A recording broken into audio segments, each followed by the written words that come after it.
పెళ్ళయి చాలా కాలమైంది, అయినా పిల్లలు పుట్టట్లేదు. ఏంటి, ఏమన్నా ప్రాబ్లమా? అసలు సొసైటీలో ఈ క్వశ్చన్స్ విని విని విని అసలు మనసు ఎంత ఉసూరు అనిపిస్తూ ఉంటుందో. కానీ ఒక డాక్టర్ దగ్గరికి వెళ్ళి ఫర్టిలిటీ ట్రీట్మెంట్ తీసుకోవాలి అని అంటే మాత్రం మనసులో బోలెడన్ని భయాలు. అసలు ఈ రకంగా ట్రీట్మెంట్ తీసుకున్న తర్వాత పుట్టే పిల్లలు క్షేమంగా ఉంటారా, లేదా వాళ్ళకి ఏమైనా హెల్త్ ఇష్యూస్ ఉంటాయా? అన్నిటికంటే ఒక పెద్ద క్వశ్చన్ మార్క్, సొసైటీలో ఇంకా ఇలాంటి ట్రీట్మెంట్స్ని ప్రాపర్గా యాక్సెప్ట్ చేస్తారా?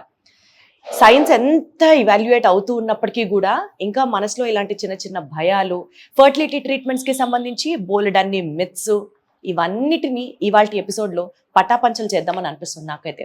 అందుకనే మీ అందరి కోసం అట్లీస్ట్ ఫర్టిలిటీ రిలేటెడ్ ప్రాబ్లమ్స్ గురించి, వాటికి సంబంధించినటువంటి ట్రీట్మెంట్స్ గురించి మనతో చాలా సింప్లిఫైడ్ వర్షన్లో ఎక్స్ప్లెయిన్ చేయడానికి ఒక ఫర్టిలిటీ ఎక్స్పర్ట్ని తీసుకొచ్చేసాను.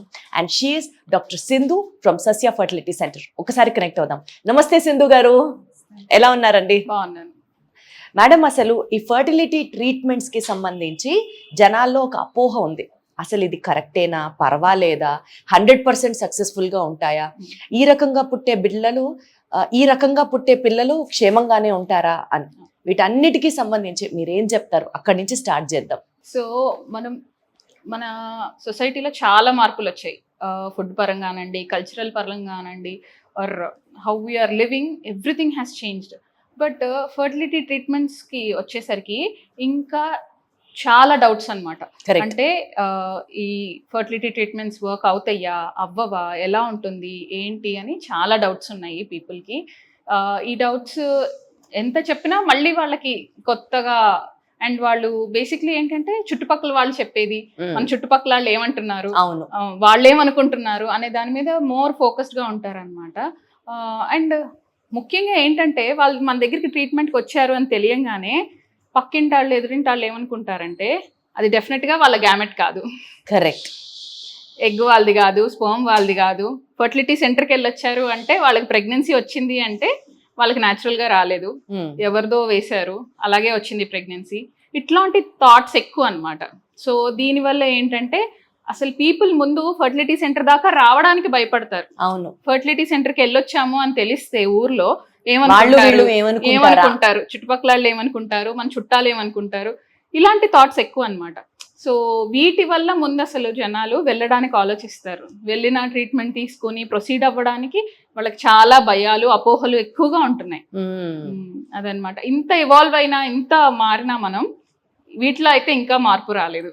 సో బేసికల్గా అండి, ఫర్టిలిటీ ట్రీట్మెంట్స్లో మనకి చాలా బేసిక్గా మాట్లాడుకుంటే ఎన్ని రకాల ట్రీట్మెంట్స్ ఉన్నాయి, ఎన్ని రకాల పాసిబిలిటీస్ ఉన్నాయి? పిల్లలు లేని వాళ్ళకి ఒక ఫర్టిలిటీ ఎక్స్పర్ట్ దగ్గరికి వస్తే ఎన్ని రకాల మార్గాలు ఉంటాయి, ఏం చెప్తారు మీరు? ఏమండి, ఫర్టిలిటీ ట్రీట్మెంట్ కోసం వెళ్ళాము అనగానే వాళ్ళకి ఐవీఎఫ్ చెయ్యం ఎవ్వరికి. మెయిన్గా వాళ్ళకి ఏంటంటే ఫర్టిలిటీ ట్రీట్మెంట్కి వచ్చారు అనగానే ఐవీఎఫ్ చెప్తారు, ఐవీఎఫ్కి వెళ్ళమంటారు అనుకుంటారు. అది ఎప్పుడు జరగదు. ఫస్ట్ పేషెంట్ వచ్చిన తర్వాత వాళ్ళది డీటెయిల్డ్ హిస్టరీ తీసుకుంటాం. అసలు ఫస్ట్ హిస్టరీలో వాళ్ళ ప్రాబ్లమ్స్ ఏంటి, వాళ్ళు ఇంతకుముందు ఏం ట్రీట్మెంట్ తీసుకున్నారు, వాళ్ళు మ్యారేజ్ అయ్యి ఎన్ని ఇయర్స్ అయింది, వాళ్ళకి ఏమన్నా ప్రాబ్లమ్స్ ఉన్నాయా, దీంతో పాటు వేరే మెడికల్ ఇష్యూస్ ఏమన్నా ఉన్నాయా, ఎప్పుడన్నా ఇవాల్యుయేట్ అయ్యారా, ఇవన్నీ ఫస్ట్ మనం హిస్టరీలో తీసుకుంటాం. అండ్ ఫర్టిలిటీకి సంబంధించి ఇంతకుముందు ఏమన్నా ట్రీట్మెంట్స్ తీసుకున్నారా, తీసుకుంటే ఆ ట్రీట్మెంట్స్ మెడికలా, సర్జికలా, ఏమేమి ట్రీట్మెంట్స్ తీసుకున్నారు, వాళ్ళ పాత రిపోర్ట్స్లో వాళ్ళకు ఉన్న ప్రాబ్లమ్స్ ఏంటి, ఇలాంటివి క్లియర్గా అనలైజ్ చేస్తాము. ఇది అనలైజ్ చేసిన తర్వాత ఫస్ట్ వాళ్ళకి బేసిక్ ఇన్వెస్టిగేషన్స్ చేస్తాము. బోత్ మెయిల్ అండ్ ఫీమేల్ ఇద్దరికి బేసిక్ ఇన్వెస్టిగేషన్స్ చేస్తాము. బేసిక్ ఇన్వెస్టిగేషన్స్లో మెయిన్గా వాళ్ళిద్దరికి ఫస్ట్ బ్లడ్ అనాలిసిస్ చేస్తాము. అందులో వాళ్ళ హార్మోన్స్ చెక్ చేస్తాము, వాళ్ళ థైరాయిడ్ ప్రొఫైల్ చూస్తాము, వాళ్ళ HbA1c 3 months యావరేజ్ షుగర్స్ చూస్తాము. ఇట్లాంటి బేసిక్ ఇవాల్యుయేషన్ అంతా చేస్తాము. చేసి వీటిల్లో ఏమన్నా ఇష్యూస్ ఉన్నాయా అనేది ఫస్ట్ చూస్తాం అన్నమాట. చూసిన తర్వాత ఈ బేసిక్ ప్రాబ్లమ్స్ లో ఏమన్నా ఇష్యూ ఉంటే just by correcting them also we have seen so many people getting good outcome, pregnancy outcome. So first ఏంటంటే అసలు ఆ బేసిక్ ఇవాల్యుయేషన్ ఉండదు అనమాట. వాళ్ళకి ఎట్లా ఉంటుందంటే మన దగ్గరికి రాగానే ఏదో పెద్ద పెద్ద టెస్టులు రాసేస్తారు, టెస్ట్లన్నీ చేయిస్తారు, బట్ ఏమీ ఉపయోగం ఉండదు అన్నట్టు ఉంటారు. అండ్ ఆర్ మీకు థైరాయిడ్ ఉందండి, లేకపోతే మీకు కొంచెం షుగర్ ఎక్కువగా ఉందండి, దాన్ని కరెక్ట్ చేద్దాం ఫస్ట్ అంటే ఆ వెయిటింగ్ పీరియడ్ వాళ్ళకి నచ్చదు అనమాట. Like we give them 1 month or 2 months time. If sugars ఎక్కువ ఉన్నాయి వచ్చారు, మెయిల్ పార్ట్నర్ ఎప్పుడు ఇవాల్యుయేట్ అయ్యి ఉండరు, మెయిల్ పార్ట్నర్ కూడా మనం టెస్ట్ రాస్తే సెమిన్ అనాలిసిస్ చాలు కదా, బ్లడ్ టెస్ట్ ఎందుకు అంటారు.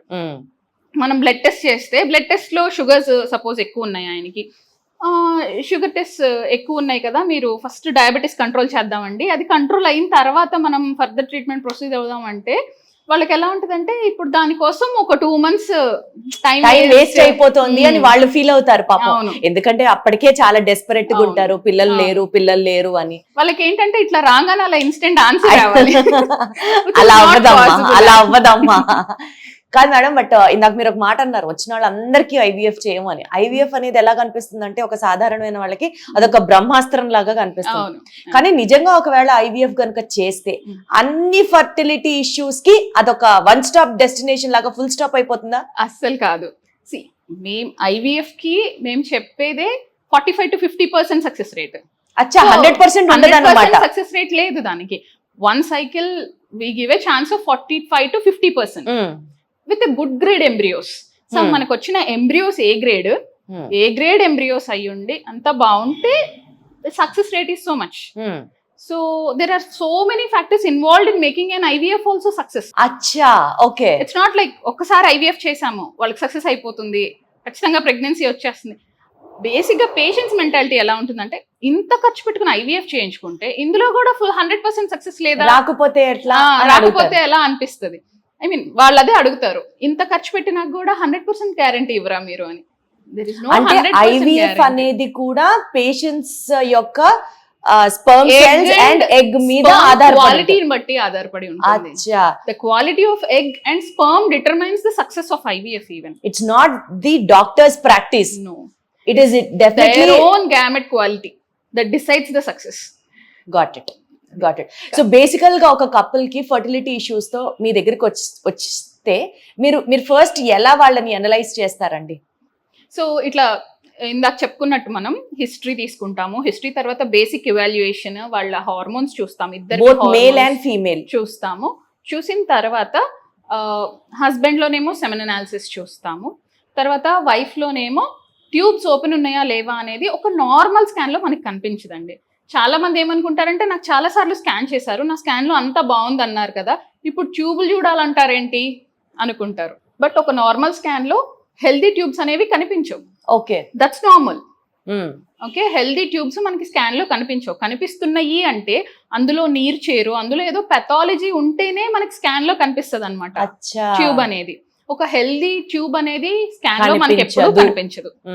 సో ట్యూబ్స్ ఇవాల్యుయేట్ చేస్తాం అనమాట. సో ట్యూబ్స్ ఓపెన్ ఉన్నాయా లేదా, there ends the basic evaluation. ఇంతవరకు basic evaluation. So this itself will take 1 month to 1.5 months time. ఇప్పుడు మీరు చెప్పిన 4 టెస్ట్లు చేయడానికి 2 నెలల టైం పడుతుందా? టెస్ట్లు చేయడానికి కాదు, లైక్ వాళ్ళ సెమెన్ అనాలిసిస్ తర్వాత ఆమె ట్యూబ్స్. ఎందుకంటే ట్యూబ్ టెస్ట్ ఎప్పుడంటే అప్పుడు చెయ్యము. ఓహో, మళ్ళీ దానికి ఒక టైం సైకిల్ లో మాత్రమే చేస్తాము. ఓ, ఎందుకండి అట్లా? ఎందుకంటే మనకి ఇన్ జనరల్ ఏ సైకిల్ లో అయినా మనం మిడ్ సైకిల్ ఎగ్ రిలీజ్ అవుతుంది. ఓకే, సో ఒకవేళ ఈ సైకిల్ తన నా దగ్గరికి 21st డేనో ఏమో వచ్చిందండి, that's the first visit she came and 21st డేనో 24th డేనో వచ్చారు. ఓకే, ఈ సైకిల్ లో మనం ట్యూబ్ టెస్ట్ చేసాము అంటే ట్యూబ్ టెస్ట్ ఎలా చేస్తాము అయితే ఆల్రెడీ ఎగ్ రిలీజ్ అయిపోయి ఉంటుంది. There is a chance of getting pregnant this cycle also. So దాన్ని మనం డిస్టర్బ్ చేసిన వాళ్ళం అవుతాం. Right, okay. అందుకని పీరియడ్ లో సైకిల్ లో ఏ రోజు పడితే ఆ రోజు టెస్ట్ అనేది చేయకూడదు. అండ్ పీరియడ్ టైమ్ లో చేయకూడదు. Okay, because they are bleeding, menstruation జరుగుతూ ఉంటుంది కాబట్టి ఆ టైంలో చేయకూడదు. మెన్స్ట్రువల్ సైకిల్ అయిపోయిన తర్వాత and before 10th 11th day of the cycle, ఆ time right time to do the tube test అన్నమాట. సో వాళ్ళు మనం మంత్ లో ఎప్పుడో వచ్చారనుకోండి, 28th డేనో 24th డేనో, అండ్ మనం హెచ్ఎస్జి చేసిన ల్యాబ్ చేసిన ఆ సైకిల్ మళ్ళీ మనం వాళ్ళకి ప్రామిస్ చేయలేము. ఆ cycle we shouldn't do anything. ఎందుకంటే హెచ్ఎస్జి లోనేమో ఎక్స్రేకి ఎక్స్పోజ్ అవుతారు. సో ఆ సైకిల్లోనూ మనం ఓవులేషన్ ఇండక్షన్, అది ప్రెగ్నెన్సీ ట్రై చేయమంటాం, అదంతా చెయ్యం. రైట్. సో ల్యాబ్ చేసిన ఆ cycle we ask them to take rest అన్నమాట. సో ఆ cycle we won't give them ovulation induction or anything like that. Active గా మనం ఏం చెయ్యం, Got it. అబ్స్టినెన్స్ ఉండమంటాం. అంటే ఇప్పుడు మీకు అర్థమైందా అండి, మనం ఏమనుకుంటాం, మనం వెళ్ళినా డాక్టర్లు ఏం టెస్ట్లు చేయట్లేదు అనుకుంటారు, కానీ దాని వెనకాల ఒక సైన్స్ ఉంది, అందుకనే వాళ్ళు అక్కడ ఎక్స్పర్ట్ పొజిషన్ లో ఉన్నారు అన్నది కూడా మనం అర్థం చేసుకోవాలి. అయ్యో ఏదో వాళ్ళు టెస్టులు చేయట్లేదు, మనం వెళ్తున్నాం, మన బాధ వాళ్ళకి అర్థం కావట్లేదు అని మేము ఫీల్ అయిపోతూ ఉంటాం ఒక పక్క. Got it. యాక్చువల్గా అంటే ఇప్పుడు మీరు చెప్పిన ఈ ఇవాల్యుయేషన్ అంతా జరిగింది, ఇద్దరూ ఫైన్, ఇద్దరు చాలా హెల్దీగా పర్ఫెక్ట్ గా ఉన్నారు, అయినా ప్రెగ్నెన్సీ రావట్లేదు. ఇలాంటి కేసెస్ నేను చాలా మంది పెద్ద పెద్ద వాళ్ళ దగ్గర కూడా విన్నాను. అన్ఎక్స్ప్లెయిన్డ్ ఫర్టిలిటీ అంటున్నారు, unexplained what does that actually quote for అండి? దట్స్ వాట్ మీరే చెప్పారు ఇప్పుడు ఆన్సర్ అంతా. యాక్చువల్లీ 1 year వాళ్ళు ట్రై చేశారు, వాళ్ళ ఎవాల్యుయేషన్ బేసిక్ ఎవాల్యుయేషన్ అంతా నార్మల్ ఉంది, బట్ ఎందులోనూ ఏమీ బయటపడలేదు, బట్ స్టిల్ వాళ్ళు కన్సీవ్ అవ్వట్లేదు. ఈ కండిషన్ నే మనం అన్ఎక్స్ప్లెయిన్డ్ ఇన్ఫర్టిలిటీ అంటాం అన్నమాట. సో అంటే బేసిక్ ఇవాల్యుయేషన్ లో you don't get any answer, అట్లాంటప్పుడు we call it as unexplained infertility. అంటే వై డస్ దట్ అక్కర్ అసలు? అంటే మనం ఒక బేసిక్ ఇవాల్యుయేషన్ లో మనం ఏం చేస్తాము, ఒక బేసిక్ అల్ట్రాసౌండ్ చేస్తాము, ఓవులేషన్ స్కాన్ చేస్తాం, ఫాలిక్యులర్ స్కాన్ చేస్తాము. ఈ స్కాన్ లో ఏంటంటే ఎగ్ గ్రో అవుతుందా లేదా, అది కరెక్ట్ సైజ్కి వస్తుందా రావట్లేదా, దాంతో పాటు ఎండోమెట్రియం కరెక్ట్ గా వస్తుందా రావట్లేదా, దాని థిక్నెస్ బాగా వస్తుందా రావట్లేదా, దాని బ్లడ్ ఫ్లో అంతా బాగుందా లేదా, ఎగ్ టైంకి రిలీజ్ అవుతుందా లేదా, ఇంతవరకు చూస్తాము. సో ఈ ఫాలిక్యులర్ స్కాన్ లో మనం ఎగ్, ఎండోమెట్రియం ఇంతవరకు చూడగలుగుతాం, కానీ ఆ ఎగ్ క్వాలిటీ ఏంటి అనేది మనకు తెలియదు కదా. అచ్చా, ఇప్పటిదాకా మనకి ఏ టెస్ట్లు చెప్పలేమా ఎగ్ క్వాలిటీ ఏంటి అన్నది? No, we can't say what is the egg quality. Right, మనకి తెలియదు. సో ఆ ఎగ్ క్వాలిటీ అనేది మనకి తెలియకపోవడం వల్ల ప్రెగ్నెన్సీ ఎందుకు అవ్వట్లేదో తెలియదు. అండ్ ఇంకొకటి, రిలీజ్ అయింది, రిలీజ్ అయిన తర్వాత స్పర్మ్ వెళ్ళి ఎగ్ తో కలుస్తుందా లేదా, ఫర్టిలైజేషన్ ప్రాసెస్ అనేది జరుగుతుందా లేదా, అక్కడ ఏమన్నా ఇష్యూ ఉందా, ఫర్టిలైజేషన్ అయిన తర్వాత స్పర్మ్ ఎగ్ లోకి ఎంటర్ అయిన తర్వాత అది అక్కడ స్ట్రక్ అయిపోద్ది, దాన్ని ఫర్టిలైజేషన్ ఫెయిల్యూర్ అంటాం. అలా ఫర్టిలైజేషన్ ఫెయిల్యూర్ జరగచ్చు. ఆర్ ఈ ఫర్టిలైజేషన్ జరిగిన తర్వాత అది ఎంబ్రియోగా డెవలప్ అవ్వకపోవచ్చు, ఆర్ ఎంబ్రియోగా డెవలప్ అయ్యే దానిలో కూడా క్వాలిటీ మంచిగా ఉండకపోవచ్చు, బ్యాడ్ క్వాలిటీ ఎంబ్రియో అవ్వచ్చు. If it is a bad quality embryo, దాని నుంచి మనకి ప్రెగ్నెన్సీ రాదు. అట్లా. సో ఈ రీజన్స్ లో ఎక్కడన్నా ఏదైనా రీజన్ వల్ల మనకి అందకపోతే, అంటే ఇప్పుడు మీరు చెప్పిన ఈ రీజన్స్ లో ఎక్కడైనా ఫెయిల్యూర్ జరిగినా కూడా does our medical technology today rectify that problem అండి? IVF ICSI is in that process మనం ఏం చేస్తామంటే ఎగ్స్ తీసుకుంటాము, స్పర్మ్ ని కూడా వాష్ చేస్తాము, అందులో బాగున్న అంటే మార్ఫలాజికల్ గా హెడ్, మిడిల్ పీస్, టెయిల్, ఇలా స్పర్మ్ కి డిఫరెంట్ బాడీ పార్ట్స్ ఉంటాయి.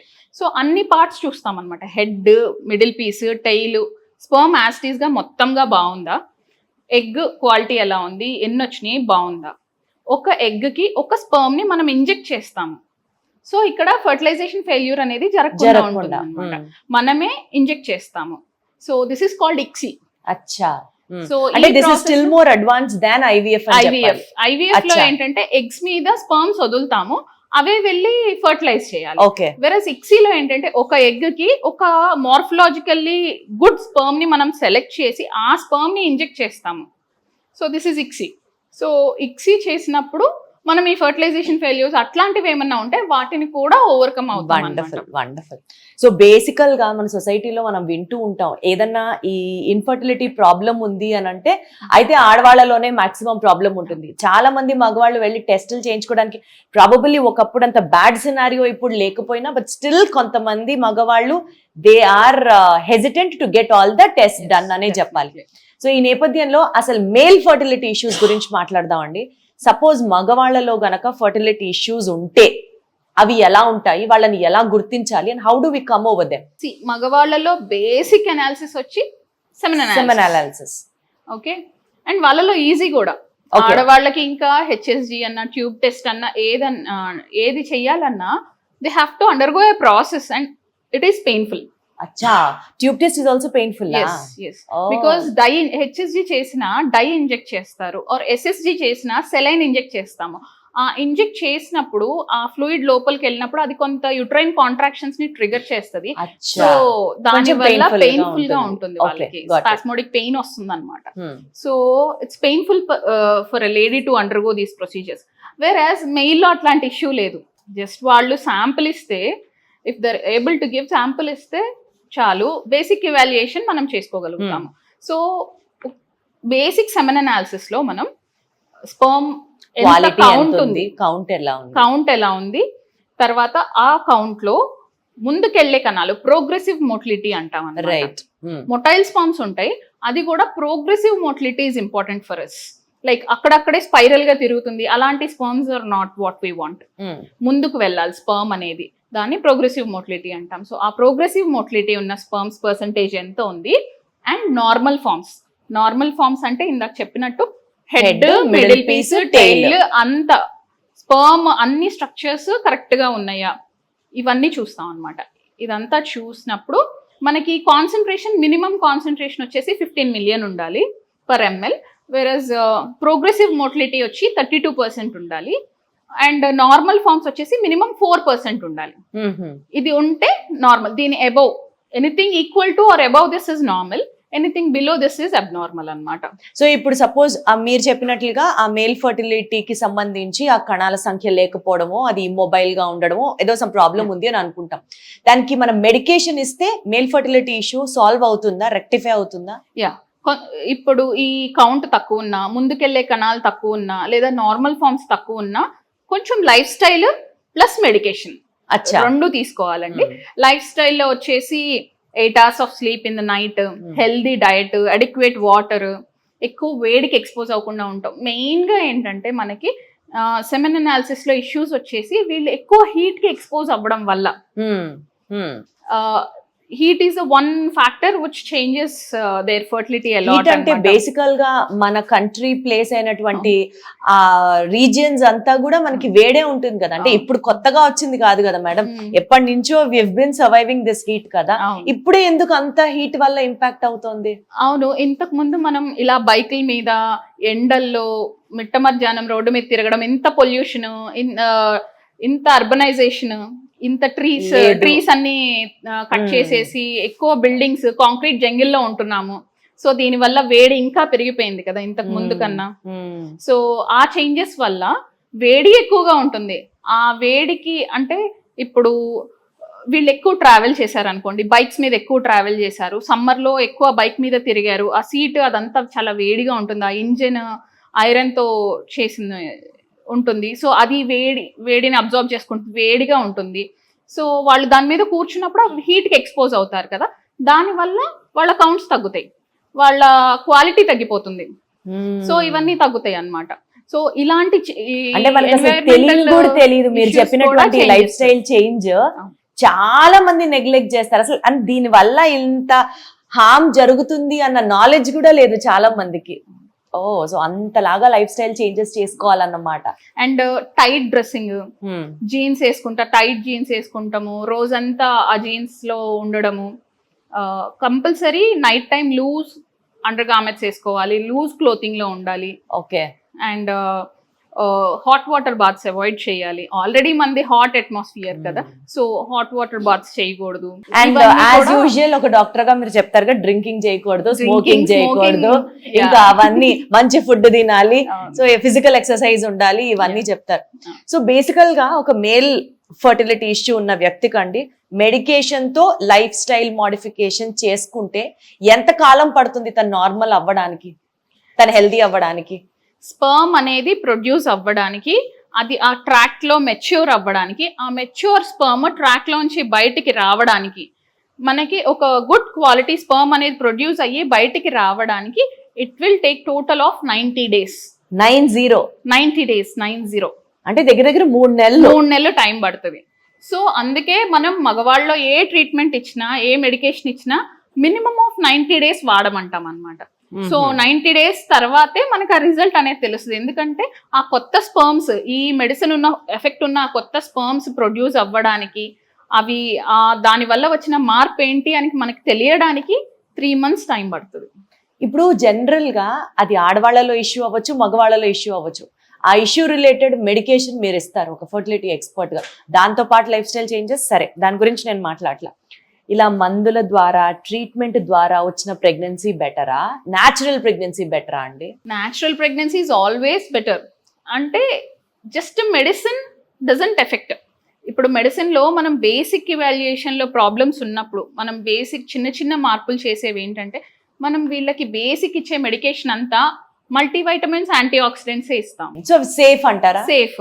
దానివల్ల సైడ్ ఎఫెక్ట్స్ ఉండవు, వాళ్ళకి వేరే ఇష్యూస్ ఏమి ఉండవు.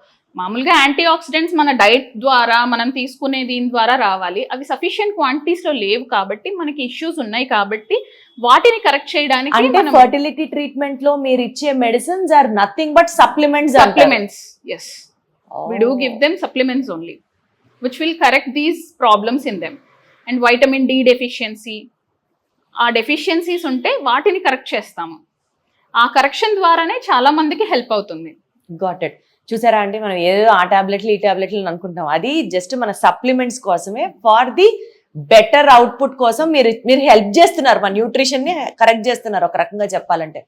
కానీ if you take the other side of the coin అండి, ఒక ఫర్టిలిటీ ఎక్స్పర్ట్ ని కలిసి ప్రెగ్నెన్సీ ప్లాన్ చేసుకొని మీరు ఇచ్చిన సప్లిమెంట్స్ అన్ని ఫాలో అయితే న్యాచురల్ ప్రెగ్నెన్సీ కన్నా హెల్దీ బేబీస్ పుట్టే అవకాశం ఉంది, ఇంటెలిజెంట్ బేబీస్ పుట్టే అవకాశం ఉంది అని కూడా కొంతమంది అనుకుంటూ ఉంటారు. Do you agree with that statement? Natural is always better, but natural గా జరగని వాళ్ళ పరిస్థితి ఏంటి? తప్పదు కదా. అండ్ ఆల్సో మెయిన్ గా ఎక్కువ సప్లిమెంట్స్ ఇస్తాము. అండ్ ఆల్సో మేమిచ్చే వాటిలో కూడా DHA అవన్నీ ఉంటాయి. సో దీని వల్ల కూడా ఇంటెలిజెంట్ బేబీస్ పుడతారు. అదే కదా అంటున్నాను, న్యాచురల్ గా ఒక మెడికల్ ఎక్స్పర్ట్ సలహా తీసుకొని కనడం ఇంకా బెటర్ అన్నమాట ఆ లెక్కన. ఓకే, సో ఈ ఫర్టిలిటీ ఇష్యూస్ గురించి డిస్కస్ చేస్తున్నాం కాబట్టి DFI అంటే ఏంటండి అసలు? అది దానికి ఫర్టిలిటీకి ఏంటి సంబంధం? ఇప్పుడు కొంతమంది కపుల్లో ఎన్ని చేసినా ప్రెగ్నెన్సీ అందదు, ఆర్ ఇంతకుముందు IVF చేయించుకున్నారు కానీ ఫెయిల్ అయింది. ఎగ్ క్వాలిటీ బాగానే ఉంది, స్పర్మ్ క్వాలిటీ బాగానే ఉంది, బట్ ఫెయిల్ అయింది. ఎందుకు ఫెయిల్ అయిందో రీజన్ అర్థం కావట్లేదు, ఫర్టిలైజేషన్ ఫెయిల్యూర్స్ ఉన్నాయి. ఆర్ ఇంతకుముందు ప్రెగ్నెన్సీస్ వచ్చినాయి కానీ అవి నిలబడట్లేదు, మల్టిపుల్ మిస్క్యారేజెస్ అవుతున్నాయి. ఇలాంటి వాళ్ళందరికీ మనం మెయిల్ పారామీటర్స్ స్పర్మ్ అనాలిసిస్తో పాటు DFI చేస్తాం. DFI అంటే DNA ఫ్రాగ్మెంటేషన్ ఇండెక్స్ అన్నమాట. సో ఈ స్పర్మ్లో DNA ఉంటుంది కదా, మన జెనెటిక్ మెటీరియల్ ఉంటుంది కదా, ఆ DNA ఆ జెనెటిక్ మెటీరియల్లో బ్రేక్స్ ఉంటాయి, దాన్ని ఫ్రాగ్మెంటేషన్ అంటాం. సో ఈ ఫ్రాగ్మెంటేషన్ ఎక్కువ ఉంటే ఆ స్పర్మ్ క్వాలిటీ బాగాలేదని అర్థం అన్నమాట. ఆ ఫ్రాగ్మెంటేషన్ లేదు అంటే మంచి క్వాలిటీ ఉందని అర్థం. సో ఆ ఫ్రాగ్మెంటేషన్ పర్సంటేజ్ అనేది ఎంత ఉంది అనేది మనం ఎవాల్యుయేట్ చేస్తాము, దాన్నే DFI అంటాం. సో ఇప్పుడు ఆ DFI కౌంట్ ఎక్కువ ఉంది అని అనుకోండి, సో అప్పుడు మనం మంచి క్వాలిటీ స్పర్మ్ ని ఎలా సెలెక్ట్ చేస్తాం మరి? సో ఇది కొంతవరకు కరెక్ట్ చేయడానికి మెడిసిన్స్ ఉన్నాయి. ఓకే, మెడిసిన్ హెల్ప్ తీసుకుంటాము, దాంతో కంప్లీట్ గా కరెక్ట్ అవ్వకపోవచ్చు, but there would be an improvement అన్నమాట. ఆ పర్సంటేజ్ ఇంప్రూవ్మెంట్ ఉంటుంది. అది కాకుండా మనం ఏం చేస్తామంటే జైమోటన్ డివైజెస్ ఉంటాయి మన దగ్గర, మ్యాగ్నెటిక్ ఫీల్డ్ డివైజెస్ అన్నమాట. ఈ డివైస్ లో మనం సెమెన్ వేసినప్పుడు ఏంటంటే ఈ డివైస్ లో మనకి అన్ఫ్రాగ్మెంటెడ్ స్పర్మ్స్ ఎక్స్ట్రాక్ట్ చేయొచ్చు అన్నమాట. అచ్చా, సో వాటిని ఎక్స్ట్రాక్ట్ చేసి ఆ స్పర్మ్స్ లో అన్ని బాగున్న స్పర్మ్ ని సెలెక్ట్ చేసి దాన్ని ఇంజెక్ట్ చేస్తాం. అంటే DFI కౌంట్ ఎక్కువ ఉంటే ఖచ్చితంగా ఆ కపుల్ కి IVF పడుతుంది అని అర్థమా? ఆహా లేదు, IUI లో కూడా ఈ జైమోట్ యూజ్ చేసి శాంపుల్ ని సెపరేట్ చేసి దాన్ని వాడచ్చు మనం IUI చేయడానికి. So IUI or IVF natural గా చేయలేము, బట్ ఈ డివైస్ వాడి సెపరేట్ చేసి దాన్ని IUI లో గానీ IVF లో గానీ ఆ స్పర్మ్స్ తో చేయొచ్చు. Got it madam. ఇప్పుడు మనం వింటూ ఉంటాం కదండి, సపోజ్ ఒక కపుల్ కి లేక పిల్లలు పుట్టారు, బట్ వాళ్ళకి ఏదో సమ్ మెంటల్ అబ్నార్మాలిటీస్ కావచ్చు, ఏదైనా ఒక హెల్త్ కండిషన్ బాగాలేకుండా పుట్టడం కావచ్చు, ఇట్లా జరిగినప్పుడు వాళ్ళు మళ్ళీ ప్రెగ్నెన్సీ ప్లాన్ చేసుకోవాలి అని అంటే మళ్ళీ పుట్టబోయే పిల్లలకి కూడా అలాంటి అవకాశాలే ఉంటాయా? ఆర్ ఒక బేబీకి ఇలా జరిగింది కదా, మేము ఏమన్నా రెక్టిఫై చేసుకోవచ్చా సో దట్ సెకండ్ బేబీకి ప్రాబ్లం లేకుండా, అలాంటి స్కోప్ ఏమన్నా ఉంటుందా? డెఫినెట్ గా. సో మనం వాళ్ళకి ఇంతకు ముందు జరిగింది, ఆ జరిగినప్పుడు మిస్క్యారేజే జరిగిందా లేదా బేబీ పుట్టిన తర్వాత బేబీకి ఇష్యూస్ ఉన్నాయని తెలిసిందా. ఓకే, కొంతమందికి ఏంటంటే బేబీ పుట్టిన తర్వాత డెవలప్మెంట్ లో ఇష్యూస్ వస్తాయి. కరెక్ట్. ముందు తెలియకపోవచ్చు, తర్వాత డెవలప్మెంట్ లో ఇష్యూస్. అసలు కొన్నిసార్లు ప్రీమెచ్యూర్ బేబీస్ పుట్టొచ్చు. కొన్నిసార్లు అది బర్త్ డిఫెక్ట్, అంటే డ్యూరింగ్ బర్త్ ఏదన్నా ప్రాబ్లం అవటం వల్ల, డిఫికల్టీ అవ్వడం వల్ల అలాంటి రావచ్చు. సో అసలు ప్రాబ్లం అనేది ఎప్పుడు వచ్చింది, అంటే వీళ్ళకి ప్రెగ్నెన్సీ వచ్చిన తర్వాత మిస్క్యారేజెస్ అయినాయా, లేదు. మిస్క్యారేజెస్ అయినాయి అంటే ఎప్పుడైనాయి, ఫస్ట్ ట్రైమిస్టర్ లో అయిందా, సెకండ్ ట్రైమిస్టర్ లో మిస్క్యారేజ్ అయిందా. అది కూడా డిఫరెంట్ అన్నమాట. ఫస్ట్ క్యారేజ్ మిస్క్యారేజెస్ ఎక్కువ జెనెటిక్ అబ్నార్మాలిటీస్ వల్ల జరుగుతూ ఉంటుంది. First trimester miscarriages. Second trimester miscarriages ఎక్కువ సర్వైకల్ ఇన్కాంపిటెన్స్ వల్ల జరుగుతుంది. అంటే మనకి గర్భసంచి ముఖ ద్వారాన్ని సర్విక్స్ అంటాం. ఓకే. సో ఈ సర్విక్స్ కి బేబీ పెరిగే కొద్దీ బేబీ వెయిట్ పెరుగుతూ ఉంటుంది. అంటే first 3-4 months few grams of weight ఉంటుంది ఫీటస్. తర్వాత 5th month ఆ మంత్ నుంచి 400-500 grams డ్రాస్టిక్ గా పెరుగుతూ ఉంటుంది అనమాట. సో మనకి ఎప్పుడైతే ఈ 500 grams ఇట్లా దాటుతుందో బేబీ, ఈ గర్భసంచి ముఖ ద్వారం సర్విక్స్ అని దేన్నైతే అంటామో, ఈ సర్విక్స్ కి లోపలున్న బేబీని హోల్డ్ చేసే కెపాసిటీ ఉండదు అనమాట కొంతమందిలో. సో ఈ సర్విక్స్ ఏంటంటే వదిలేస్తుంది, ఓపెన్ అయిపోతుంది. ఓపెన్ అయిపోయి బేబీ బయటకు వచ్చేస్తుంది అనమాట. ఇది second trimester abortion. Most common reasons cervical incompetence అన్నమాట. సో దీన్ని కూడా మనం కరెక్ట్ చేస్తాము. దీనికి సర్వైకల్ స్టిచ్ అని ఇస్తాం అన్నమాట. అందుకనే కొంతమందికి బెడ్ రెస్ట్ చెప్తాము. ఇలా ప్రీవియస్ హిస్టరీ ఉన్న వాళ్ళు, లేదా ఈ ప్రెగ్నెన్సీలోనే మనం స్కాన్స్ చేస్తూ ఉన్నప్పుడు, మనం ఎన్టీ స్కాన్ తో పాటు లేదా మనం రెగ్యులర్ స్కాన్ చేసేటప్పుడు కంపల్సరీ సెకండ్ ట్రైమిస్టర్ అంతా సర్వైకల్ లెంత్ కూడా తీసుకుంటాం. సో ఈ సర్వైకల్ లెంత్ తీసుకుంటున్నప్పుడు మనకి ప్రెషర్ అప్లై చేసినప్పుడు, అంటే డైనమిక్ గా చూసినప్పుడు కొంచెం ప్రెషర్ అప్లై చేసి చూస్తాం. అప్లై చేసినప్పుడు ఇట్లా లాంగ్ టన్నల్ లాగా ఉంటుంది అనమాట. సో ఈ ప్రెషర్ అప్లై చేసినప్పుడు మనం కింద ప్రోబ్ ద్వారా ఈ ఇంటర్నల్ లాస్ అంటాం, అక్కడ కొంచెం ఓపెన్ అవుతా ఉంటుంది, లేదా ఈ లెంత్ తగ్గిపోతా ఉంటుంది అనమాట. ఆ ఓపెన్ అవ్వడం, ఈ లెంత్ తగ్గడం, ఇలాంటి సైన్స్ మనకు కనిపిస్తాయి అన్నమాట.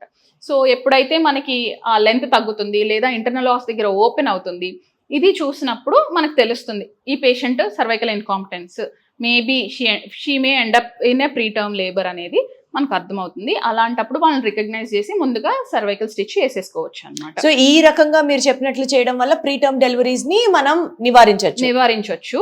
కాకపోతే కొంతమందిలో ఏంటంటే మనం సర్వైకల్ స్టిచ్ వేసినా కూడా ఒక్కొక్కసారి గివ్ అవే చేస్తుంది అనమాట. సర్విక్స్ హోల్డ్ చేయలేకపోవచ్చు. అప్పుడు అబ్డామినల్ ఎన్సర్క్లాజ్ అంటాం అనమాట. అది చేస్తాం అనమాట. అంటే లాప్రోస్కోపీ ద్వారా లోపలికి వెళ్ళి పైన అబ్డామిన్ లో వేస్తాం అనమాట. ఇది కింద నుంచి వేస్తాం కదా, మనం పైన ఏమి టచ్ చెయ్యము. వెరస్ అబ్డామినల్ ఎన్సర్క్లాజ్ లో ఏంటంటే లాప్రోస్కోపీ చేసి, లాప్రోస్కోపీ ఆర్ ఓపెన్, కొంతమంది ఓపెన్ చేస్తారు, but laparoscopy is better procedure because minimal invasive కాబట్టి. సో లాప్రోస్కోపీ ద్వారా లోపలికి వెళ్ళి ఈ బ్లాడర్ ని సెపరేట్ చేసి ఆ ఇంటర్నల్ లాస్ ని పైన లాప్రోస్కోపీలో అక్కడ ఇంటర్నల్ లాస్ దగ్గర సూచర్ చేస్తాం అనమాట. ఇది టెక్నికల్ కొంచెం advanced and difficult procedure, but we do that. So abdominal to prevent those premature deliveries. Yes. ఇలా చేయడం వల్ల will give a very good results. అచ్చా. సో ఇలా చేయడం వల్ల ఫస్ట్ బేబీకి ఏమైనా ప్రాబ్లం ఉన్నా, హెల్త్ కండిషన్ బాగాలేకపోయినా, అలాంటివన్నీ మిస్టేక్స్ మనం నెక్స్ట్ బేబీలో చూడకుండా ఉండడానికి హెల్ప్ చేస్తాయి. ప్రీటర్మ్ బర్త్స్ ని we can ప్రీటర్మ్ బర్త్స్ అవ్వకుండా చేయొచ్చు. వెరస్ జన్యుపరంగా వచ్చే లోపాలను తీసుకుంటే, సపోజ్ ఫస్ట్ బార్న్ ఏదో జన్యుపరంగా లోపం వచ్చింది, అప్పుడు ఏం చేస్తామంటే నెక్స్ట్ వీళ్ళు ప్రెగ్నెన్సీ ప్లాన్ చేసుకునే ముందే ఇండెక్స్ చైల్డ్ అంటాం, అంటే ఈ ఫస్ట్ బార్న్ చైల్డ్ అనమాట. ఆ బేబీ బ్లడ్ తీసుకుని జెనెటిక్ గా డీటెయిల్డ్ ఎవాల్యుయేషన్ చేస్తాం of the first baby right, and also the parents and also both the parents అన్నమాట. పేరెంట్స్ ఇద్దరిని అండ్ ఇండెక్స్ చైల్డ్ ని ముగ్గురిని టెస్ట్ చేస్తాము. సో ఈ బేబీలో జెనెటిక్ గా ఏం ఇష్యూ ఉంది, అదే ఇష్యూ ఈ పేరెంట్స్ లో ఎవరిలో ఉంది, ఎవరి ద్వారా బేబీకి ఆ కండిషన్ వచ్చింది, లేదా ఇద్దరిలోనూ అది కనిపిస్తుంది. అంటే ఇప్పుడు రిలేటెడ్ మ్యారేజెస్ అనుకోండి, అంటే బావను మామయ్య అట్లా మ్యారేజ్ చేసుకుంటారు కదా, విత్ ఇన్ ఫ్యామిలీ మ్యారేజ్ చేసుకున్నారు అనుకోండి, చుట్టాలలో మ్యారేజ్ చేసుకున్నారు అనుకోండి, అప్పుడు ఇద్దరిలోనూ అదే జీన్ ఎక్స్ప్రెస్ అవ్వచ్చు. సో ఇద్దరిలో ఉందా, ఆ బేబీలో ఉన్న జీను పేరెంట్స్ లో ఉన్న జీను ఎవరిలో ఉంది, ఎట్లా ఉంది, మేడం ఇప్పుడు మీరు చెప్పినట్లు జన్యు పరంగా ఏదైనా ఇబ్బంది ఉంది అని అనుకుందాం, ఆ పేరెంట్స్ నుంచి ఆ జీన్ బేబీకి ట్రాన్స్ఫర్ అయింది అని అనుకుంటే, and if the mother is second time carry, ఆ పుట్టబోయే బేబీలో ఆ జన్యుపరమైనటువంటి సమస్యని ఉద్దేశిస్తూ ట్రీట్మెంట్ పాసిబుల్ అండి?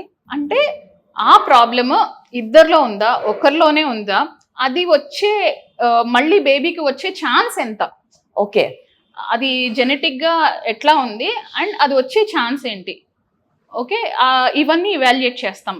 అప్పుడు దాన్ని బట్టి బేబీకి వచ్చే ఛాన్స్ ఎంత ఉంది, దాన్ని అవాయిడ్ చేయడానికి ఏదన్నా ఉందా అనేది చూడొచ్చు. తర్వాత ఏం చేస్తామంటే ఐవీఎఫ్కి వెళ్ళి ఈ ఎంబ్రియోస్ని we can send for testing అనమాట. ఎంబ్రియో బయాప్సీ, పీజీటీ అంటాం, ప్రీ జెనెటిక్ టెస్టింగ్. సో ఎంబ్రియోని మదర్లో పెట్టే ముందే ఆ ఎంబ్రియోని తీసుకుని టెస్ట్ చేస్తామన్నమాట. టెస్ట్ చేసి ఆ పర్టికులర్ జీన్ ఈ ఎంబ్రియోస్లో ఎన్ని ఎంబ్రియోస్కి ఉంది, ఎన్ని ఎంబ్రియోస్కి లేదు, ఎన్ని ఎంబ్రియోస్ మంచిగా ఉన్నాయి, ఎన్ని ఎంబ్రియోస్లో ఈ ప్రాబ్లం మళ్ళీ కనిపిస్తుంది అనేది చూస్తామన్నమాట. సో చూసి దాన్ని బట్టి బాగున్న ఎంబ్రియోస్ని తీసుకుని ట్రాన్స్ఫర్ చేస్తాము. ఆ ప్రాబ్లం ఉన్న ఎంబ్రియోస్ ని డిస్కార్డ్ అన్నమాట. సో ఇట్లా బాగున్న ఎంబ్రియోస్ ని ట్రాన్స్ఫర్ చేసిన తర్వాత ఫ్యూచర్ లో మళ్ళీ ఆ ప్రాబ్లం వచ్చే రిస్క్ ఉండదా అండి? మనం ప్రీ జెనెటిక్ టెస్టింగ్ చేసినా గానీ మళ్ళీ ఈ పేషెంట్ కి 16 వీక్స్ అప్పుడు ఆమ్నియోసెన్సిస్ అడ్వైస్ చేస్తాం. అంటే ఏంటి అంటే ఇప్పుడు మనం ఎంబ్రియో తీసుకుంటాము, ఎంబ్రియోలో ఏంటంటే అవుటర్ ట్రోఫోబ్లాస్టిక్ సెల్ అంటాం, ఇన్నర్ సెల్ మాస్ అంటాము. సో మనం బయాప్సీ తీసేటప్పుడు ఈ అవుటర్ ట్రోఫోబ్లాస్టిక్ సెల్స్ మాత్రమే తీసుకుంటాం అనమాట. బయాప్సీ చేసి స్టడీ చేయడానికి అవుటర్ సెల్ మాస్ మాత్రమే తీసుకుంటాం, ఇన్నర్ సెల్ మాస్ ని మనం టచ్ చెయ్యము. సో ఇప్పుడు ఇక్కడున్న సెల్స్, ఈ ఇన్నర్ సెల్ మాస్ లో ఉన్న సెల్స్ ఒకటేనా, ఇదే ఇక్కడ కూడా ఉందా, అదే ఆ బేబీకి వచ్చిందా అనేది మనకి చెప్పలేము. మనకి మళ్ళీ 16 వీక్స్ అప్పుడు బేబీ చుట్టూ ఉన్న ఉమ్మ నీరుని తీస్తామన్నమాట, ఆమ్నియోసెన్సిస్ అంటాము. ఆ ఉమ్మ నీరుని తీసుకుని ఆ ఉమ్మ నీరుని మళ్ళీ టెస్ట్ చేస్తాం. మా బాబోయ్. సో అప్పుడు మనకి కన్ఫర్మేషన్ అన్నమాట. సో ఇంకప్పుడు లేదు అంటే ఇంకా ఫైనల్ గా ఎప్పటికీ రాదు, బట్ ఉంది అంటే అప్పుడు నెసరీ యాక్షన్ ఏం తీసుకోవాలన్నా డిసైడ్ చేస్తారు. మేడం అసలు ఈ ప్రెగ్నెన్సీ సెక్షన్ అంతా మాట్లాడుకుంటూ వెళ్తే మనం కొన్ని వందల వేల ఎపిసోడ్స్ చేయొచ్చేమో, అంత సబ్జెక్ట్ ఉంటుంది. బట్ అసలు జెన్యున్ గా ఒక మాట చెప్పండి, అసలు కెమెరాలు రికార్డ్ అవుతున్నాయి అనేది పక్కన పెట్టేస్తే ఎందుకండి సిజేరియన్లు ఎక్కువ అవుతున్నాయి ఈ మధ్య? కావాలని డాక్టర్లు చేస్తున్నారా, లేకపోతే అసలు ఎందుకు అవసరం నిజంగా అట్లా వస్తుందా? అంటే ఒకటి పేషెన్స్ అండి, పేషెన్స్ కూడా పేషెన్స్ లేదంటారా? పేషెన్స్ లేదు, ఎగ్జాక్ట్లీ. సో కావాలని సిజేరియన్ సెక్షన్స్ చేయడం కాదండి, ప్రాబ్లమ్స్ ఎలా ఉన్నాయి. ఇప్పుడు ప్రెగ్నెన్సీ రాగానే పేషెంట్స్ బెడ్ రెస్ట్ అని బెడ్ రెస్ట్ ఎక్కువగా తీసుకుంటున్నారు, ఏ వర్క్ చెయ్యట్లేదు. సో వాళ్ళలో ఆ ఫ్లెక్సిబిలిటీ ఉండదు. ఇప్పుడు హై రిస్క్ కేసెస్కి బెడ్ రెస్ట్ మేమే చెప్తాం, వాళ్ళు రెస్ట్ తీసుకుంటే సరిపోతుంది, బట్ అందరూ రెస్ట్ తీసుకోవాల్సిన అవసరం లేదు. కానీ ప్రెగ్నెన్సీ రాగానే బాగా బెడ్ రెస్ట్లో ఉండడం, కంప్లీట్గా ఎక్సర్సైజ్ ఆపేయడం, ఇవన్నీ చేస్తున్నారు. అంతేకాదు డెలివరీ దగ్గరికి వచ్చేసరికి మా అమ్మాయి అస్సలు నొప్పులు పడలేదమ్మా, మా అమ్మాయి అసలు నొప్పులు తట్టుకోలేదమ్మా, ఇంకా పెయిన్స్ బిగిన్ అవుతాయి అప్పుడే గొడవ చేస్తుంటారు, మా అమ్మాయి అసలు నొప్పులు తట్టుకోలేదమ్మా, వద్దమ్మా అంటున్నారు. తర్వాత ముహూర్తాలు చాలా పెద్ద ప్రాబ్లం అయిపోయింది మాకు. మరీ అరగంట టైం ఇస్తున్నారు, ఈ అరగంటలో మాకు బేబీ డెలివరీ అంటున్నారు. అసలు ముహూర్తం ప్రకారం బేబీ డెలివరీ చాలా కష్టం కదా. అంటే సెక్షన్ లో చేయగలం, బట్ నార్మల్ డెలివరీ ముహూర్తం ప్రకారం చేయలేము అసలు. కొంతమంది ముహూర్తాల కోసం సెక్షన్స్ చేయించుకుంటున్నారు. సో మనమేమో డాక్టర్లు చేస్తున్నారు అనుకుంటాం, కానీ డాక్టర్లు ఏమో పేషెంట్స్ లేక సిజేరియన్లు జరుగుతున్నాయి అంటున్నారు. అండ్ నొప్పిని తట్టుకునే మెంటాలిటీ తగ్గిపోతుంది. బట్ ఆల్వేస్ అండి సి సెక్షన్ కన్నా న్యాచురల్ డెలివరీయే సేఫ్ కదా, అంటే సేఫ్ కాదు నా ఉద్దేశం, ఫర్దర్ గా కూడా దాని యొక్క ఇంపాక్ట్ న్యాచురల్ డెలివరీ అయితే they recover soon. Yes, that's definitely there. C section కి న్యాచురల్ డెలివరీకి డిఫరెన్స్ ఉంటుంది. కాకపోతే ఇంకొకటి ఏంటంటే కొన్ని కండిషన్స్ లో మనకి తప్పదు, సిజేరియన్ తప్పదు. అట్లాంటి వాళ్ళకి we can't do anything, we have to do a caesarean section. ఇప్పుడు 15 ఏళ్ళ నుంచి ఫర్టిలిటీ ఇష్యూస్తో ప్రాబ్లమ్స్ ఫేస్ చేస్తున్నారు, పెళ్ళై 15 ఏళ్ళు అయింది, this is the first ever pregnancy they got, healthy child, right? The outcome of this pregnancy should be sweet for them, so healthy and sweet for them. మనం హీరోగా normal delivery చేద్దాం అనుకుని చేసి ఆ బేబీకి ఏదన్నా చిన్న ఇష్యూ అయిందనుకోండి, వాళ్ళు దాన్ని అలా తీసుకోలేరు కదా. కరెక్ట్. సో అట్లాంటి కండిషన్స్ లో we do justify.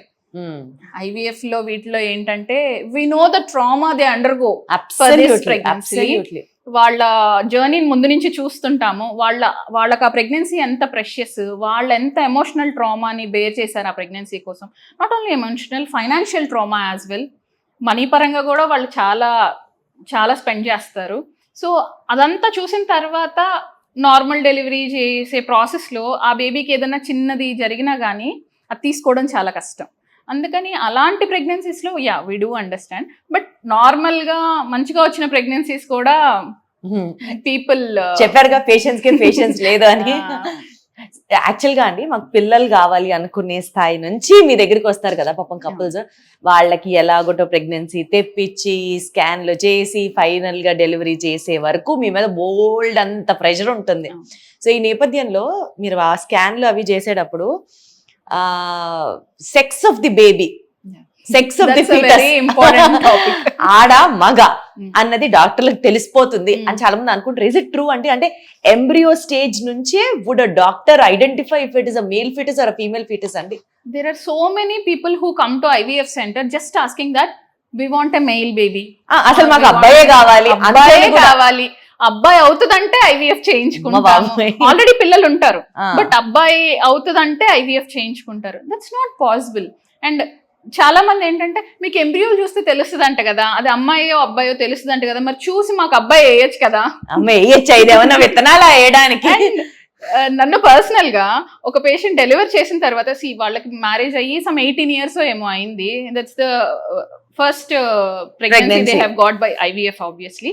And delivery జరిగిన రోజున బేబీని ఇస్తున్నప్పుడు ఇంత ఖర్చు పెట్టినా మాకు అమ్మాయి పుట్టిందా, అసలు చాలా బాధేసిందండి ఆ రోజు.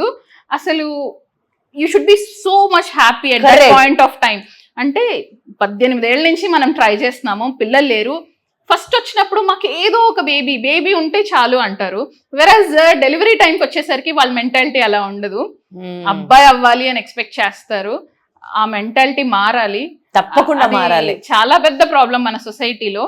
అండ్ మేము వచ్చి అడిగే ప్రతి ఒక్కరికి ఇదే చెప్తాము, ఎంబ్రియోస్ చూస్తే మాకు తెలియదండి, ఎంబ్రియోల ద్వారా అమ్మాయో అబ్బాయో మాకు తెలియదు. అసలు చెప్పడం అనేది చాలా నేరం.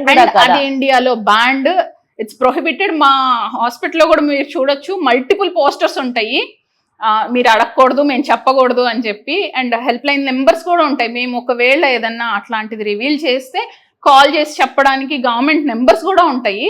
వాళ్ళు కాల్ చేసి మా మీద కంప్లైంట్ చేయొచ్చు. ఇవన్నీ చెప్తాము. దాని మీద ఉంది చూడండి, ఇన్నేళ్ళు జైలు శిక్ష మీకు పడుతుంది, మాకు పడుతుంది, ఇద్దరికి పడుతుంది అని ఇవన్నీ కూడా చెప్తాము. But still Indian mentality that is rooted and they do ask for it.